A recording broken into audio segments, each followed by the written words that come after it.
Italie d'attente pour trouver l'élu du cœur également sur l'île Rouzic.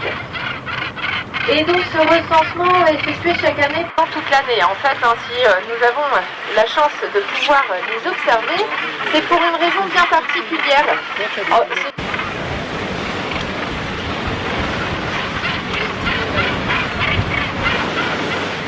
Le nom de cette balade au cœur de l'archipel des Sept-Îles. Alors, un archipel, d'ailleurs, les nids sont tous collés les uns aux autres, ici sur cette île Rouzic, c'est un environnement assez propice pour le développement d'un virus. D'ailleurs, on parle de 3 à 4 nids au mètre carré dans cette colonie. Les premières estimations qui avaient été faites au mois de février, les ornithologues s'attendaient à une perte de plus de 60% de l'effectif au niveau de la colonie. Et il y a quelques d'attente pour trouver l'élu du cœur également sur l'île Rouzic. Et donc ce recensement est effectué chaque année. Bon, la semaine dernière, il y a une passagère qui m'a dit « Ah oui, on reconnaît Shrek !» Voilà. Alors les marins de Ploumanac, eux, ils sont restés sur les vieilles comptines, ils y ont vu une sorcière. C'est le fameux rocher de la sorcière.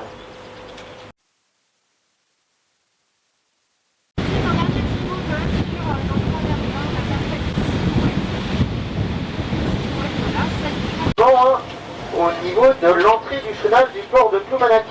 Regardez, sur l'avant-droit du navire, vous pouvez voir deux perches, une perche rouge et une perche verte, de sécurité. C'est comme de la... Alors pour comprendre la formation de cette côte de Graceful, il faut remonter 300 millions de bouteilles renversées.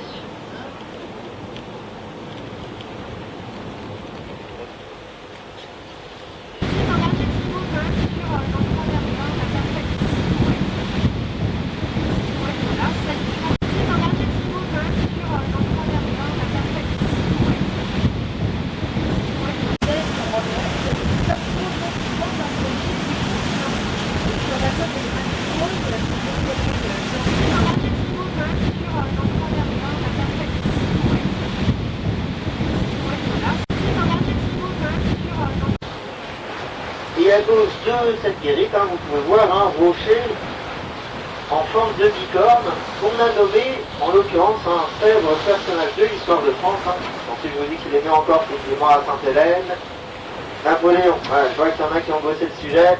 C'est le chapeau de Napoléon. Avec petit effet d'optique que l'on ne voit.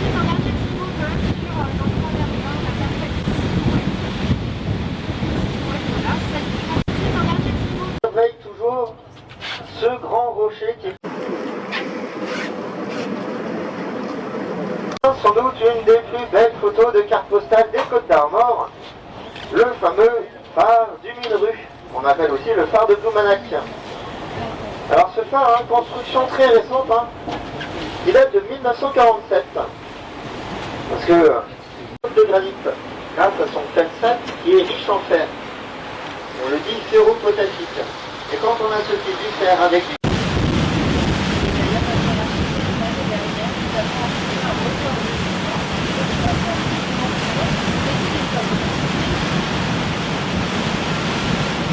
d'amer. Et un amer, qu'est-ce que c'est C'est un point visible depuis la mer de la Terre, qui nous sert à nous orienter sur le plan d'eau. De la maison.